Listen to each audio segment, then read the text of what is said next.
Hello everyone. ये 50 plus Indians के इस नए एपिसोड में उन सभी ऑलमोस्ट 30 करोड़ इंडियंस का स्वागत है जो ज़िंदगी को अच्छी तरह जीना चाहते हैं, कुछ समझना चाहते हैं, को अपनी जिम्मेदारियों को अच्छी तरह से निर्वाह करना चाहते हैं। तो शुरुआत करते हैं। अब ये शरद ऋतु जो है वो उसका आगमन हो चुका है और अभी अभी शरद पूर्णिमा गई है और कुमार विश्वास जो हैं, डॉक्टर कुमार विश्वास बड़े अच्छे पॉपुलर होते जा रहे हैं। अच्छी अच्छी बातें करते हैं, अच्छी अच्छी कविताएं करते हैं और बड़े अच्छे रामायण के महाभारत के पाठ भी करते रहते हैं ब्यूटीफुली ही। मतलब अच्छी, मतलब काफ़ी जम रहे हैं कुमार विश्वास। चलिए उनके मुंह से ये शरद के जो चांद के बारे में कुछ सुनते हैं, अच्छा लगेगा आप सबको।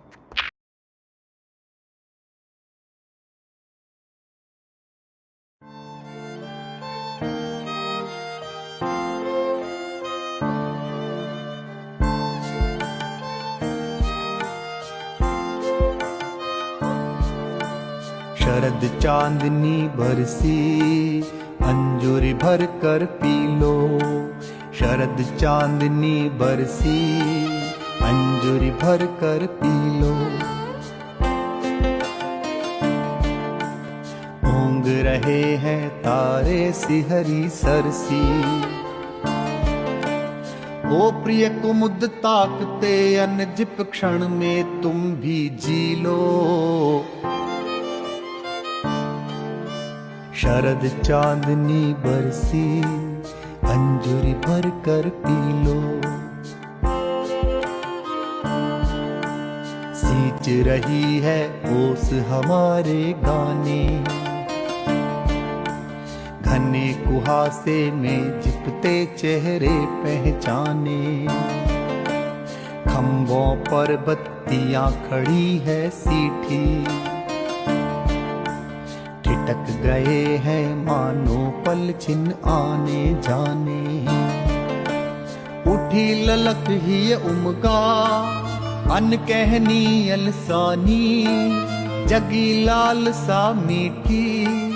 खड़े रहो डिंग गहो हाथ पाहुन मन भाने। ओ प्रिय रहो साथ भर भर कर अंजूरी पी लो। शरद चांदनी बरसी अंजूरी भर कर पी लो। शरद चांदनी बरसी अंजूरी भर कर पी लो। बरसी शरद चांदनी मेरा अंत स्पंदन तुम भी क्षण क्षण जी लो। शरद चांदनी बरसी अंजूरी भर कर पी लो। शरद चांदनी बरसे अंजूरी भर कर पी लो। शरद चांदनी।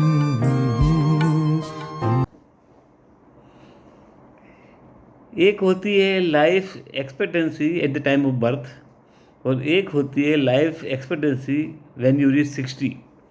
तो when you reach 60 it is almost 80। The average life of all Indians is now almost average 80।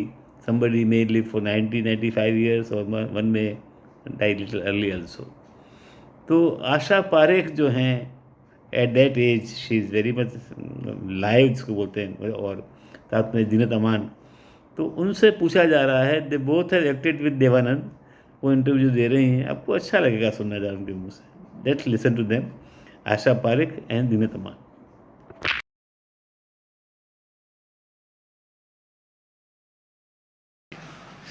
दो एक्टर्स के साथ आप लोगों ने काफ़ी फिल्में की, देव साहब और राजेश खन्ना। कैसा था उनके साथ काम करना, अगर मैं आपसे पूछूं? कैसे कंपेयर पहले आप करते हैं? डिसाइड किससे पूछना। अब उनसे पूछे जी। देखिए, अगर मेरी कोई सक्सेस हुई हिंदी सिनेमा में, इट वाज बिकॉज ऑफ हरे रामा हरे कृष्णा। तो देव साहब और नवकेतन मेरे मेंटोर रह चुके हैं।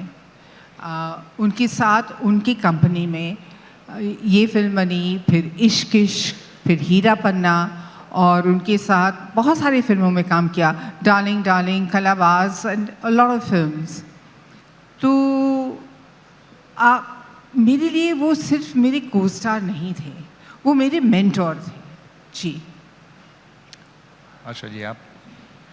देव साहब के साथ मैंने 2-3 पिक्चरें की और आई फाउंड कि वो बहुत ही अपने में खोए हुए रहते थे, तो ज़्यादा मतलब बातचीत तो नहीं होती थी, लेकिन अच्छा काम हो जाता था। हर वक्त हेलो शो करके आते थे सेट पे हर वक्त, तो अच्छा था काम करना। और राजेश खन्ना? मैं ये समझ रहा हूँ कि जब राजेश खन्ना ने शुरुआत की होगी, जब आपके साथ फिल्म की होगी, तो आप बहुत बड़ी स्टार रही होंगी, उन्होंने शुरुआती दिन होंगे उनके एक तरीके से। या बाहरों के सपने से शुरू किया था, तो हाँ, वो वैसे बेसिकली वॉज एन इंट्रोवर्ट, कभी ज़्यादा बात नहीं करते थे। This is what I feel. No, no, you're right about Kakaji, he was. Yeah, he was जी। absolutely, you know, he would sit in a corner, ज़्यादा बात नहीं करनी। और मे भी शायद बाहरों के सपने जब बनी थी, तो ये उनकी दूसरी पिक्चर थी और I was already you know a star, और बाहरों के सपने मैं करने वाली नहीं थी। उसकी हीरोइन जो थी वो नंदा जी थी, तो नंदा जी ने कहा कि नहीं मुझे नहीं करना है क्योंकि it was not a glamorous role. तो फिर मेरे पास आए नाज़ साहब और कहा कि अब तुम कर लो। मैंने कहा मेरी डेट्स का बहुत प्रॉब्लम है, आपको मेरी अपने डेट्स जो है वो मेरे हिसाब से आपको एडजस्ट करनी पड़ेगी। तो कहा ठीक है। तो उसमें क्या होता था, कई बार डेट्स आगे पीछे हो जाती थी, तो इसलिए वो एक आध ऐसा वाक़या हो गया था मिस्टर राजेश खन्ना के साथ। तब से मैंने कहा कि ये was a basically you know introverted, और उनको शायद इन्फीरियरिटी कॉम्प्लेक्स भी था उस वक्त।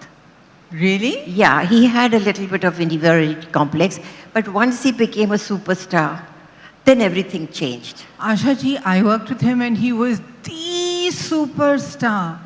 उन्होंने of course शक्ति समंत के साथ he ji. had done Aradhana which was a super hit.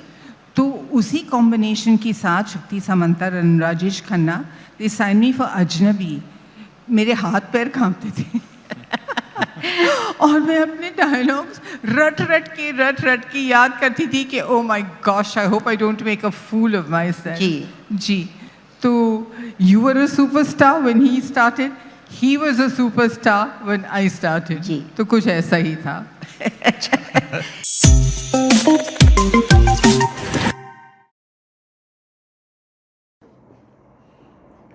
आप कभी माउंट आबू गए हों तो वहाँ पास में ही देलवाड़ा के मंदिर हैं, टेम्पल्स हैं, जैनिज़्म को बिलोंग करते हैं, but they are really beautiful. वो आपको आश्चर्य होगा कि इतनी अच्छी वर्कमैनशिप जो है वो कैसे पॉसिबल हो पाई होगी, इतनी ऊंचाई पे वो बनाए गए हैं। They are just wonderful. Mount Abu अगर ना गए तो जाएं और वो टेम्पल ज़रूर देखिएगा। So let's have a look for a few minutes.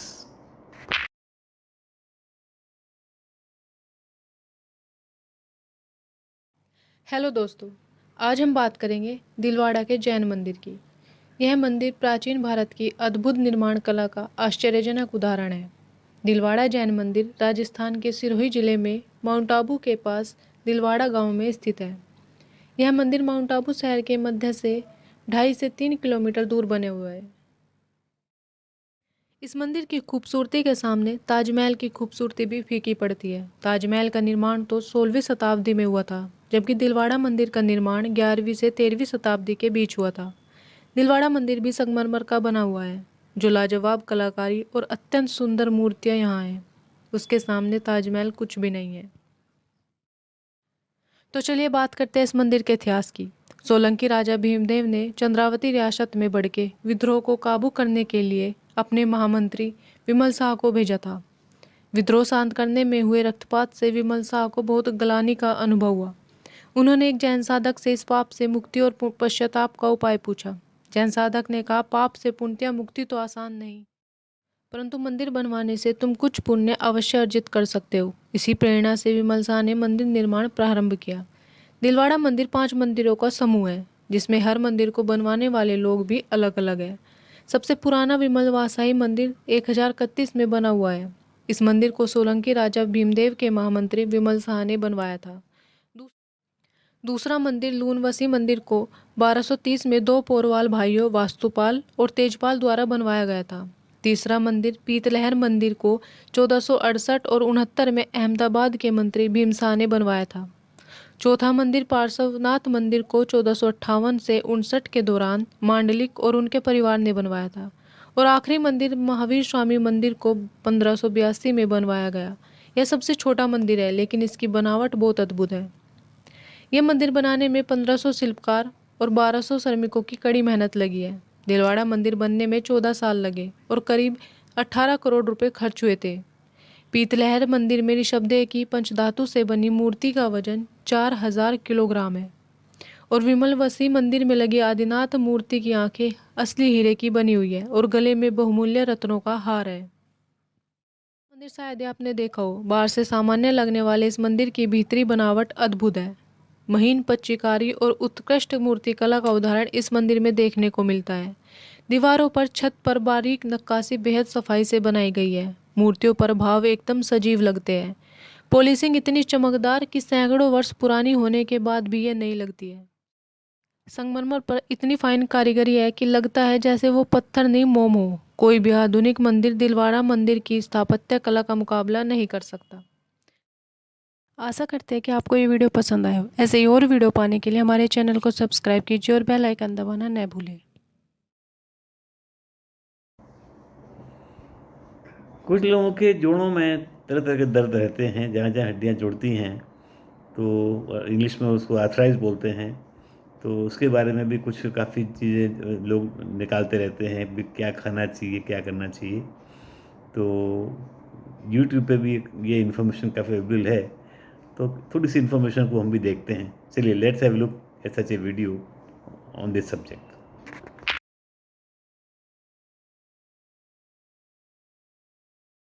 नमस्ते। आज मैं आपको बताने वाली हूँ कि आपको आपके बोन्स, जॉइंट्स, टेंडन्स, लिगामेंट्स और मसल्स के लिए क्या करना चाहिए, क्योंकि आज आर्थराइटिस डे करके भी सेलिब्रेट होता है और इसमें आपका र्यूमेटॉइड और मस्कुलोस्केलेटल डिसीजेस ऐसे उसको बोलते हैं RMD, मतलब आपके bones, tendons, joints, ligaments, muscles में जो भी होता है, फिर वो चाहे स्वेलिंग हो, पेन हो, सूजन हो, उसके वजह से अगर आपका मूवमेंट कोई कम हो रहा है तो वो सारा इसी में कवर हो जाता है। कौन सी बात आसान चीजें हैं जो आप घर पर आराम से कर सकते हो। नंबर 1, हैंडफुल ऑफ नट्स आपको खाना चाहिए। तो अगर आप मूंगफली, चना या फिर बादाम, काजू, पिस्ता ऐसे चीजें खाते हो तो वो बहुत अच्छा है। एक मुट्ठी भर तो आप खाइए, उसमें मिनरल्स रहते हैं जो आपके बोन्स और जॉइंट्स को ज्यादा ताकतवर बनाते हैं, उनकी डेंसिटी बढ़ाते हैं। और instead of having biscuits with your chai, this is what you can do. The second thing is obviously chutneys. अगर आप घर पर नारियल की चटनी खाते हो या सिंगदाने की चटनी खाते हो, फ्लैक्सीड की चटनी ट्रेडिशनली खाते हो, तिल की चटनी खाते हो, तो वो बहुत अच्छा है। आपके रोटी सब्जी के साथ, आपके भाकरी भाजी के साथ में वो आप खाते रहिए, क्योंकि उससे ये होता है कि आपके बॉडी को इसेंशियल फैटी एसिड्स मिलते हैं। तो विटामिन डी जो फैट सॉल्युबल विटामिन है वो आपके बॉडी को असिमुलेट करना ज़्यादा आसान हो जाता है और फिर उसके वजह से आपके जॉइंट्स की स्ट्रेंथ ज़्यादा बेहतर रहती है। The third thing that you need to do is छाछ और दही। छाछ और दही खा के आपको B12 तो मिलता ही है, लेकिन प्रोबायोटिक बैक्टीरिया भी मिलता है। उससे आपका पेट शांत रहता है और जो वात का ट्रबल बहुत ज़्यादा होता है बोन्स और जॉइंट्स के पेन में, वो भी सेटल हो जाता है। साथ में ही ये बहुत ज़रूरी है कि आप हफ्ते का कम से कम एक दिन तो स्ट्रेंथ ट्रेनिंग करो। फिर वो चाहे ही आप घर पर करो, लेकिन आपको स्ट्रेंथ ट्रेनिंग ज़रूरी है। आप वाटर एक्सरसाइजेस भी कर सकते हो। तो अगर आपके हाउसिंग सोसाइटी में पूल है तो जस्ट आप चल भी लोगे, अगर स्विमिंग नहीं आ रही है लेकिन थोड़ा सा पूल में चल भी लोगे तो उससे भी आपके नीज और लोअर बैक का दर्द कम हो सकता है। और लास्टली, डी स्ट्रेस हो जाइए। ऐसी कोई भी चीज़ का टेंशन मत लीजिए जो कि लाइफ थ्रेटनिंग नहीं है और सिर्फ आपको उसके याद से गुस्सा आ रहा है और आज का अगर आपका चैन जा रहा है, तो वो सारी चीज़ों को अवॉइड कीजिए। Breathe easy, destress and lead a good life. Thank you. चलिए, अब हम एंड में आ गए हैं और फिल्मों की बातें अपने जय भाई करते रहते हैं। अभी भी वो 1955 की फिल्मों की बातें कर रहे हैं। उसी साल में एक मूवी आई थी, दो दुल्हे, उसके बारे में इस बार वो चर्चा कर रहे हैं। सुनते हैं उनके मुंह से।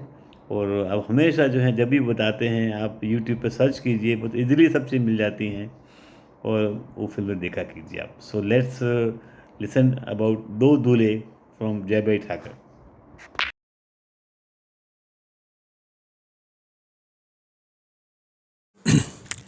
नमस्ते मित्रों. सन 55 में एक और फिल्म जिसकी हम बात करने जा रहे हैं वो थी दो दुल्हे. अजीब सा नाम लगता है ना, दो दुल्हे, एक नहीं दो. तो ये कॉमेडी भी है, थोड़ा मेलोड्रामा भी है, मिक्स्ड है. नेचुरली सिर्फ कॉमेडी तो चल नहीं सकती, कुछ न कुछ डालना पड़ता है ना अंदर. कहानी कुछ ऐसी है कि एक बहुत गरीब लड़की है, अनाथ है, उसके किसी रिश्तेदार के साथ रहती है, जैसे हमने फिल्म सीमा में बताया वैसे. और उसकी मामी जो है वो उसको ठीक से नहीं रखती, और उसकी जो अपनी बेटी है उसकी शादी करवाना चाहती है किसी अमीर के साथ, और इसका कुछ नहीं करना चाहती ताकि वो घर का काम कर सके. अब वो लड़का जो है वो देखने आने वाला है, वो आता है और जैसे फिल्मों में हमेशा होता आया है, वो पहले मिलता है अपनी हीरोइन से, श्यामा से, और वो उसे बहुत पसंद आ जाती है, और दोनों को एक दूसरे से काइंड ऑफ अट्रैक्शन होता है. और फिर कहानी आगे चलती है. वो जो एक्टर है सज्जन, बहुत बढ़िया काम है उसका, सुंदर भी था, हैंडसम भी था. वो प्रिटेंड करता है कि भाई मैं ये दूसरी लड़की से ज़रा देखता हूँ, ये करता हूँ, वो करता हूँ, मगर वो प्यार तो अपनी श्यामा से करता है, वो गरीब लड़की से. और फिर श्यामा उसे कहती है कि देखो, मेरी अगर शादी आप नहीं करेंगे मेरे साथ तो एक बड़ा हरामी बनिया है जो अपना डेविड है तकलू, उसके साथ मेरी शादी करवा देंगे, क्योंकि वो मेरे मामा का जो पैसा जो लिया है वो माफ़ कर देगा. तो बोलते हैं नहीं, मैं अभी शहर जाता हूँ, अभी पैसा लेके आता हूँ, 15,000 रुपये की बात है, मेरे पिताजी के पास बहुत पैसे हैं. जाता है, पिताजी मना करते हैं, तो बड़ी मुश्किल से समझा पटा के वो पैसे लेके आ रहा है. तब तक तो टाइम हो जाता है और वो लड़की की शादी तय हो जाती है. मंडप में वो मंडप से भाग जाती है. हाँ, और ये सोचता है कि इसकी शादी हो गई. दोनों एक ही ट्रेन में वापस जाते हैं और फिर बहुत हंगामा होता है. पागल सा एक सज्जन हो जाता है, ये होता है, बहुत मैं बताऊंगा नहीं, काफ़ी इंटरेस्टिंग कहानी है. वैसे थोड़ी कन्फ्यूजन वाली है, आराम से शांति से देखने से मज़ा आता है. ठीक है, गाने बकवास थे मगर सज्जन की एक्टिंग बहुत अच्छी थी. डेविड तो खैर अच्छा ही था. श्यामा भी खूबसूरत है, स्टाइलिश है, अच्छी है, मज़ा आता है. तो ज़रूर देखिए दो दुल्हे.